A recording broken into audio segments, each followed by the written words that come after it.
YouTube world, back at it once in Instant Classic 8. Been away for a little bit.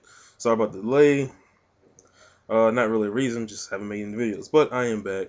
Kind of want to do this. One, because I haven't done anything in a long time, so I want to just give my thoughts on a few things. Two, I just finished watching the Lakers lose, and it's upsetting me. And three, I'm trying to wean myself off of this crack. Two pieces of crack that I had. One is this game right here, which is amazing, and this right here, which is ridiculous. So, yeah, very, very good stuff. But anyway, before I get into the top of the video, as you can see, it's another top 5. WWE's last pay-per-view, what the heck was it? Fatal 4-Way or Fast and Furious? Something with cars. It was bad. I did not like it at all. TNA had Sacrifice. Sacrifice was alright, for what I remember. To be honest, I can't even tell you what the main event is right now. AJ and RVD. That match was alright. Thought it would have been better, but whatever. Anyway, topic of the video right there. Top 5, another one. This is my anticipated matches, my most anticipated matches of all time. Now, I don't want you to confuse this with dream matches. This has nothing, I mean, they may be dream matches, but it has nothing to do with that. These are matches that were announced, and then they happen. So it's all about being anticipated from when they're announced, or you got a good feeling, that it's going to happen. Because wrestling fan, you know when stuff they're going to, build up the stuff. So that, and then once it happens, the payoff. So get right into it. I only got 5.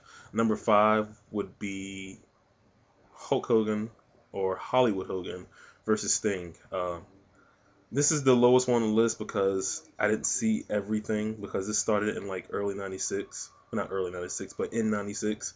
And I wasn't watching WCW in 96. I was barely watching wrestling in 96, but I did see a lot of it. What happened in 97. Whole NWO, they teased it like every single week, and it was built up perfectly. Going back in history, you see that it was built up for like 18 months, and people mainly just wanted to see Hogan lose the belt. I mean, they saw it, what was it, July of that year, 97, when, July or August, when Luger beat Hogan for the belt, but, he won it back. But a lot of people just wanted to see Hogan, including myself, Hogan lose the belt.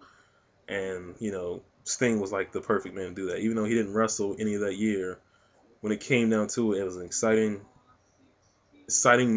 moment. I shouldn't say match, because the match was garbage, but very, very exciting. I was hyped for it the whole way through, and yeah, like I said, good stuff. Definitely, that anticipation, but that build up, something that can't be matched for. I don't see it being matched anytime soon. Number 4, this had the smallest build, but it was very, very anticipated when it happened. Kurt Angle versus Samoa Joe. As soon as Kurt Angle comes into TNA, everyone wants to see the match with Joe. Of course, when he comes to Impact, they do the headbutt, the Angle slam. It's going nuts, and everyone wants to see this match. It happened that month at Genesis, or I should say the next month. The next month at Genesis. Very, very good match. But, it's not too often when someone comes into a promotion and, if someone comes there, you'd be like, oh, I want to see her have a match with this guy and this guy and this guy. Mainly, when Angle came in, I want to see her have a match with Joe. That's what it was. And like I said, the payoff was very, very good. Great, great match there. Number 3, the most recent one, excuse me, Shawn Michaels versus The Undertaker from this year. More than last year, this one had more meaning, because with the match, once you figured out what because everyone saw, even from the Slammies, that they were going to do Undertaker Shawn Michaels again, and just the different things. He challenged Undertaker. Undertaker says no, trying to win the Royal Rumble. He loses out on that. Comes in Elimination Chamber to take out Undertaker, to get him a message. The whole streak versus your career.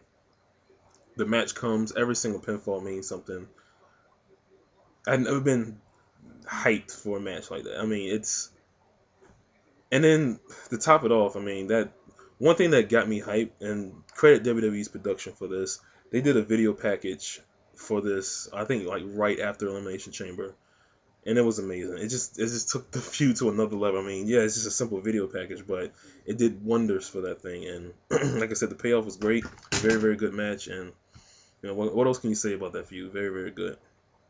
Number two would be from my favorite pay-per-view of all time, SummerSlam '98, Stone Cold Steve Austin versus The Undertaker. You felt, Austin champ throughout the summer. I mean, he he lost the King, but he got it back. Even with that, you just had the feeling that he and Undertaker were going to hook up, and the most likely place was SummerSlam. They had Austin and Undertaker becoming tag team champions. You had Taker and Kane joining, I guess you can say, joining forces for the first time to go against Austin. It was looked like the odds were stacked against Austin.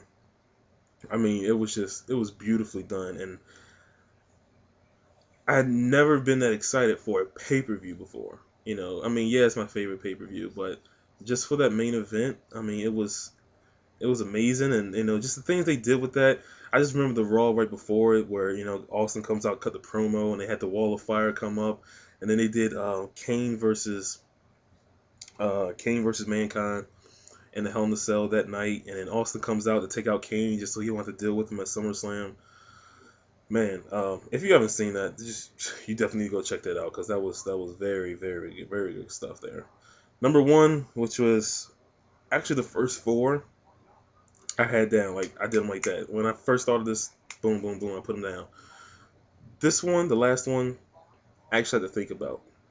And then once I had a bunch of matches, and once I narrowed it down, I took all these matches. I said, which one should I choose? And I chose this one. And I was like, you know what? Going back and looking at it, because of who was in it, this is my most anticipated match. Shawn Michaels versus Triple H, SummerSlam 2002. When Shawn Michaels comes back, uh, they do the whole, when Triple H turns on Michaels. They go on week after week. Yeah, DX come back. DX comes back. Of course, that gets squashed that night. And just the anticipation of Shawn Michaels' return. Shawn Michaels' return to the ring. It was just so great. Man, like, it's just so much you can look forward to. I mean, it's hard to describe, how wonderful this match was. And then the build, like I said, it's Shawn Michaels. If Shawn Michaels comes back now, you're gonna be anticipating his very first match. So, it's like I said, it's not much you can say. But fantastic build up. I was so excited when Shawn Michaels came back. Shawn Michaels, they had a great match at SummerSlam. Shawn Michaels won. Amazing stuff. I was so hyped for it. Yeah, I don't really see anything touching that. That that being the most memorable, not memorable match, but most anticipated match definitely. So anyway, that's the top five. I haven't rambled too much. Give me your top five, video response description. I mean, in the comments, do whatever. But I like to hear your top five, and yeah, I'll comment on those. But until then, Instant Classic 8, and I'm out.